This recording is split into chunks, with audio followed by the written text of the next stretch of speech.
கர்த்தருடைய பரிசுத்தமான நாமம் மகிமைப்படுவதாக. காலை ஒரு நிமிட தேவ செய்திக்கு உங்களை அன்புடன் வரவேற்றுக் கொள்கிறேன்.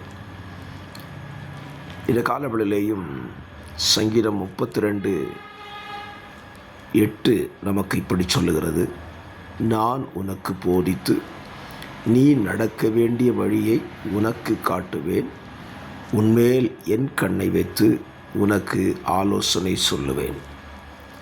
இந்த வசனத்தில் நமக்கான காரியங்களை தேவனே செய்வார் என்றும், தேவனே அதை கற்றுக் கொடுக்கிறார் என்றும் இந்த வேதம் நமக்கு தெளிவாய் சொல்கிறது.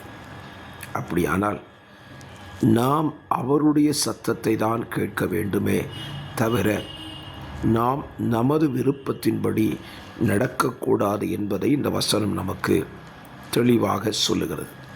இதில் நீங்கள் பார்த்தீங்கன்னா, நான் உனக்கு போதித்து நீ நடக்க வேண்டிய வழிகளை உனக்கு காட்டுவேன், உனக்கு ஆலோசனை சொல்வேன்னு சொல்லுகிறார். அப்படியானால் நமக்கு போதிக்கிறவர் அவர், நமக்கு வழிகாட்டுகிறவர் அவர், நமக்கு ஆலோசனை சொல்லுகிறவரும் அவர். இதை நாம் கேட்டு அதன்படி செய்யும்போது அவரும் சந்தோஷப்படுகிறார், நமக்குள்ளேயும் அந்த சந்தோஷம் நிலைத்திருக்கிறது.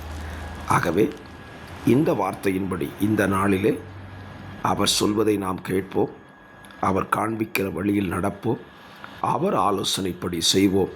அதுவே நமக்கு ஆசீர்வாதமாயிருக்கும். பரிசுத்த பிதாவே, இந்த வசனத்துக்கு எங்களை ஒப்புக் கொடுக்கிறோம், இதன்படி எங்களை நடத்தும். இயேசுவின் நாமத்தில் பிதாவே, ஆமென், ஆமென்.